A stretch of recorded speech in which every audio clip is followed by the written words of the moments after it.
Assalamualaikum warahmatullahi wabarakatuh. Waalaikumsalam warahmatullahi wabarakatuh. Setiap orang memiliki kewajiban sejarah atas perjalanan hidupnya. Dan seorang Dewi Noviani sedang bergulat untuk menciptakan sejarah bagi masa depan dirinya, keluarganya, dan bahkan masa depan daerahnya. Kali ini saya bersama satu orang perempuan hebat, wanita Samawa yang sekarang ini sedang berjuang untuk eksistensi daerah dan eksistensi Tahu Samawa, khususnya wanita Samawa dalam kancah politik. Karena itulah kebetulan di dalam sejarah perjalanan pemerintahan daerah Sumbawa belum pernah ada calon pimpinan dari unsur perempuan.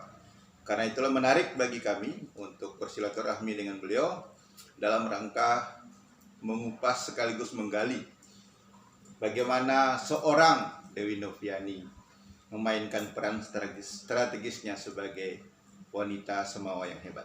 Assalamualaikum Ibu Devi. Waalaikumsalam. Sehat-sehat Ibunda ya? Sehat. Alhamdulillah.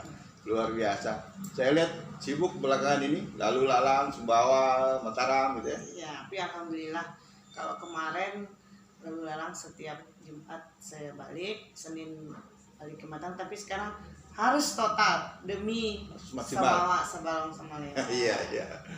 Nah, Ibunda, belakangan ini nama Ibu berkibar di mana-mana. Ada yang di stiker, di baliho gitu kan, bahkan di pamflet-pamflet itu.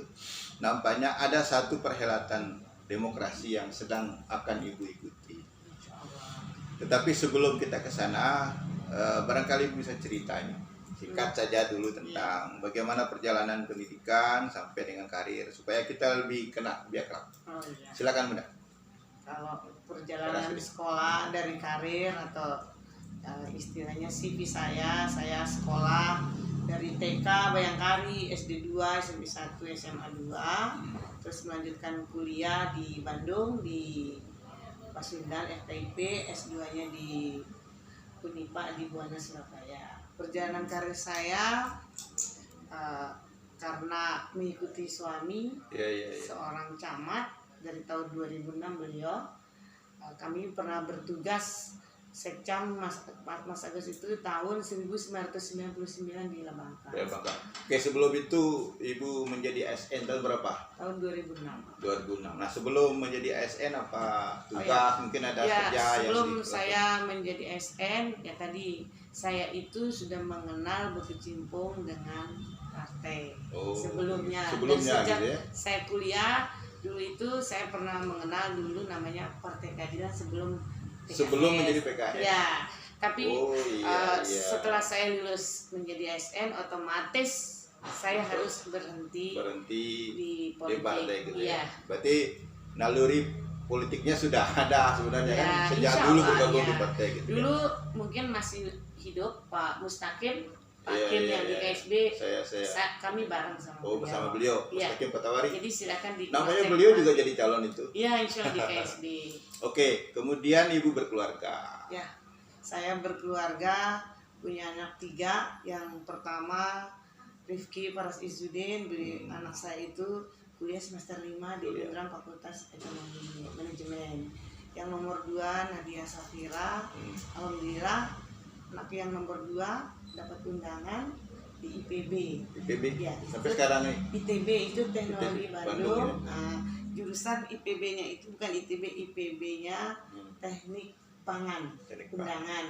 Ya, tetapi ya mudah-mudahan lah dia dapat undang, tapi dia kemarin mencoba untuk ikuti SMBTN-nya diundang di Fakultas Kedokteran. Amin, mudah-mudahan lolos ya. Yang ketiga laki-laki Muhammad Rafli yang bontot ini kelas 9, kelas 3 SMP. SMP sekarang ini ya? Ya. Oke. Di ASN Ibu pertama menjadi ASN itu sebagai apa? Ya, saya ASN jadi guru. Kalau jadi gurunya dari 2006, tahun 2000. Oh, berarti ASN-nya sebagai guru ya? ASN-nya saya guru. Wah. Jadi ikuti suami tugas saya pernah guru SMA Pelampang, masih Pak di GMUS, Pak Terus 2006 saya di SMA Ampang. Iya, iya, iya. Berikutnya saya pernah ngajar di SMA Islam, SMA 2, dan terakhir saya di SMA 1. Oke. Dan sekalian, konsekuensi menjadi seorang guru itu punya risiko. Risikonya adalah viral, mudah dikenal. Dan beliau ini nampaknya punya banyak murid ya, bahkan orang tua murid sudah lama mengenal beliau. Oleh karena kalau ada yang bilang kita belum kenal Ibu Novi, enggak, itu udah dikenal, kok udah lama jadi guru gitu kan, dikenal oleh orang tua dan siswanya sudah banyak lulus. Kemudian mengikuti suami sebagai apa, kerja suaminya kemarin? Ya, karena dia manahkan dari zaman Pak Jamaluddin Malik. Jadi tahun 2006 dia sudah camat di Empang, hampir 6 tahun. Camat di Empang, camat di 6 Empang, tahun. 6 tahun. Terus? Camat di Sumbawa 2 tahun. Sumbawa kota ini? Iya. 2 tahun. Camat Muhilir 1 tahun. 1 tahun. Setelah itu pindah di Kabak Keuangan di Sekwan DPRD. Terakhir Di di DPRD. Kabak Aset. Sekarang ini Beliau sekarang kepala UPT Samsat di Sumbawa. Di Sumbawa. Terakhir. Di Sumbawa ini ya. Iya. Terus Ibu Novinya sekarang di Saya dari tahun 2019 karena ibu saya sakit, Bang Ais, jadi saya pindah ke Mataram dan saya dari fungsional ke struktural saya ditugaskan di BPKAD menjadi Kasubag TNI. sampai sekarang. Sampai sekarang udah keluar, kan sudah berhenti, ini pengorbanan. Wih, luar Harus biasa ini ya. Berhenti. Iya, Karena iya. ini suatu pilihan, Betul, guys. betul. Jadi pilih tetap di ASN atau berpolitik. Dan alhamdulillah karena Pilihannya sekarang saya ikut memilih menjadi Jadi, kontestan dalam pemilu ya. ya pilkada ini, bismillah. Pilihan yang berat tetapi memang harus dilakukan sebagai sebuah pengorbanan demi masa depan daerah. Nah, Bunda, Ya, selama mengikuti suami ini apa prestasi yang pernah diraih? ya. Kalau prestasi yang saya ikuti jadi ketika Pak Jamaluddin Malik periode pertama, Pak, saya itu mengikuti suami camat berprestasi sudah 2 kali, Bang Ais. Sudah pernah ke Istana Presiden, upacara di sana, dan dihadirkan semua yang berprestasi. Maksudnya ada camat, ada lurah, ada kepala desa, terus Betul. tentang toga, toma itu ada semua. Rata-rata Dan 2 kali. itu 2 kali. 2 kali. Jadi kami membawa desa Laminta, Kecamatan Empang, PHBS tingkat Tingkat nasional. nasional. Berikutnya camat prestasi membawa sama juga dengan tema PHBS itu Kelurahan Brambara. Pada saat itu Ibu menjadi ketua Tim tim penggerak penggerak PKK. kecamatan. Kecamatan Empang dan Kecamatan Kecamatan. Sumbawa. Nah, itulah diantaranya prestasi yang telah diraih selama beliau melaksanakan tugas mendampingi suami. Nah, karena itulah memiliki cukup pengalaman, cukup pengetahuan juga kan, cukup referensi lah untuk kemudian mengembangkan diri dalam bidang berikutnya. Lalu tiba-tiba dalam kontestasi pilkada muncul nama Ibu nih, di mana-mana dibicarakan, viral lah begitu. Istilah sekarang kan viral. Dan kemudian bagaimana ceritanya Ibu tiba-tiba membuat keputusan untuk ikut dalam kontestasi ini? Ya, semua tidak ada yang direncanakan, Bang Ais. Ya. Mengalir seperti air yang mengalir sampai jadi pertama tahun 2019 Idul Fitri, puasa sebelumnya, ya mungkin karena euforia kemenangan Zulrohmi. Betul. Jadi harus kita ingat tim-tim Zulrohmi itu sampai sekarang masih solid dan masih mesinnya masih panas, membuktikan semua masih kenceng ya. Nah, itu yang membuat saya semangat. Yang intinya, Bang Ais, saya tertanam semangat itu tadinya cuma 1 Serikandi di DPRD Kabupaten Subang, jadi 6 sekarang, Bang Ais. Nah, inilah membuat modal saya motivasi. Hanya 1 Serikandi, Bu Ida Rahayu. Iya, betul. Sekarang jadi 6 keterwakilan perempuan di legislatif. Tinggal di eksekutif. Insya Dan Allah. sekarang momentumnya gitu Itu ya. yang membuat saya berani, Pak. Kalau tidak ada Serikandi yang tangguh yang dari 1 menjadi 6 orang, saya tidak mungkin berani untuk pilkada ini. Nah, terhadap kesanggupan ibu ikut dalam kontestasi ini sebagai perempuan Semawa itu kan, apa yang ibu lihat tentang kondisi sebagai latar belakang ibu mau mengambil keputusan ikut dalam kontestasi terkait dengan persoalan perempuan? Ya, kalau persoalan perempuan itu dari dulu saya ikuti suami dari tahun 2006 jadi camat. Yang pertama ya tadi itu kekerasan di dalam rumah tangga itu cukup tinggi Bang Ais.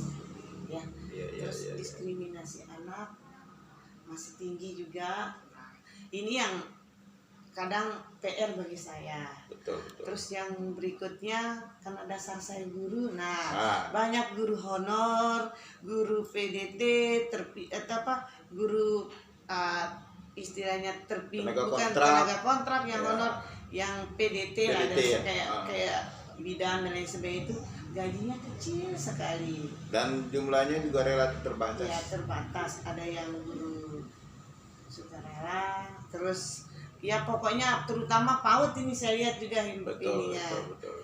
Urus anak tapi gajinya minim Pak, 200 ribu sebulan Pak, itu pun dibayarnya 3 bulan sekali. Nah ini yang membuat saya miris selaku saya pendidik Pak. Orang tua melepaskan seluruhnya ke kita sebagai guru, tetapi kesejahteraan kami selaku guru kurang memuaskan, tetapi tuntutannya tinggi Pak. Betul. Nah itu yang saya rasakan karena saya sebelum jadi ASN pernah menjadi guru bantu maupun guru kontrak. Jadi cukup saya rasakan Pak.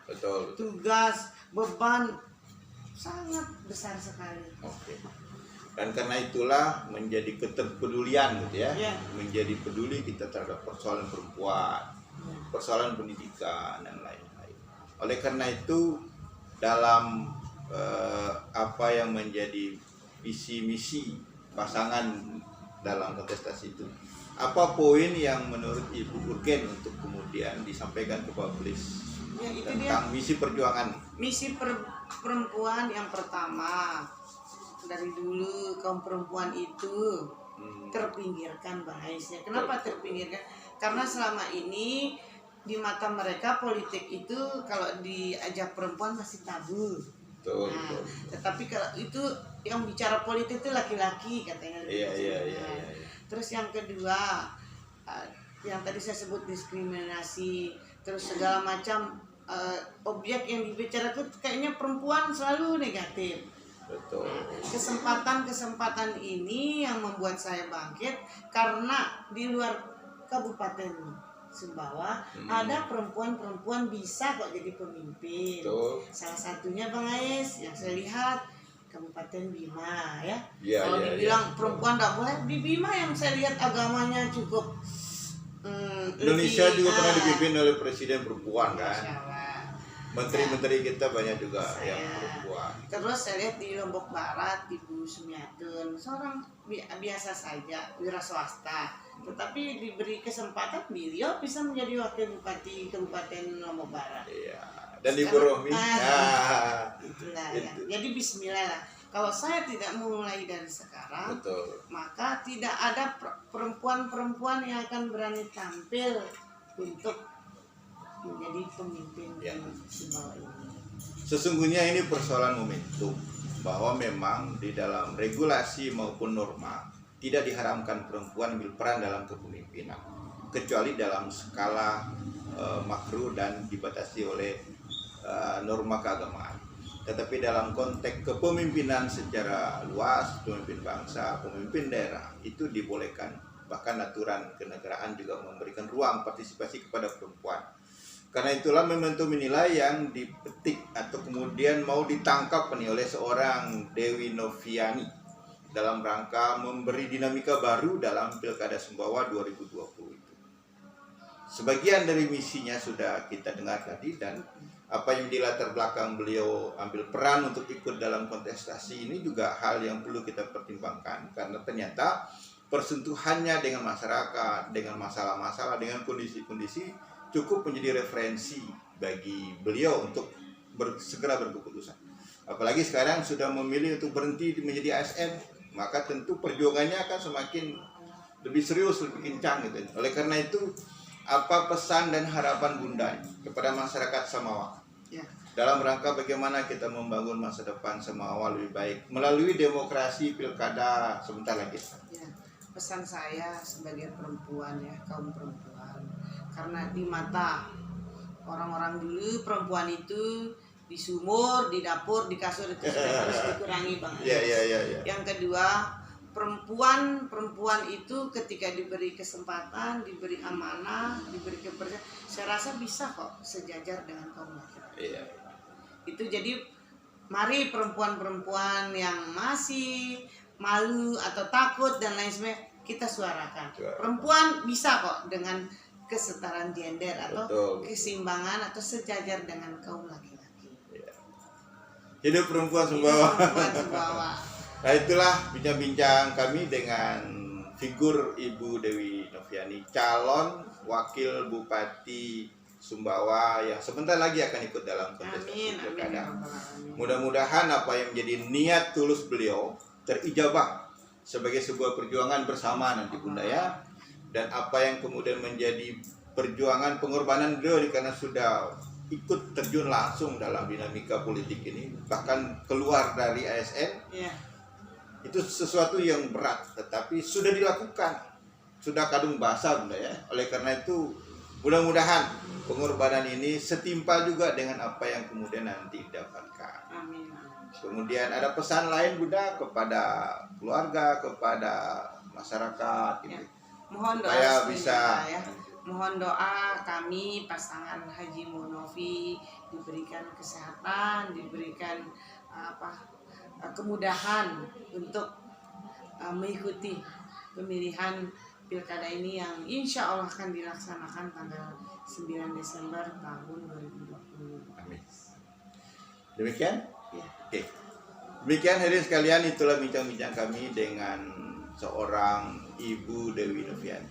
Mudah-mudahan apa yang menjadi ikhtiar beliau dalam kancah politik ini bisa terwujud, sukses dan meraih kemenangannya. Amin. Semoga bincang-bincang kita bermanfaat. Assalamualaikum warahmatullahi wabarakatuh. Waalaikumsalam warahmatullahi wabarakatuh.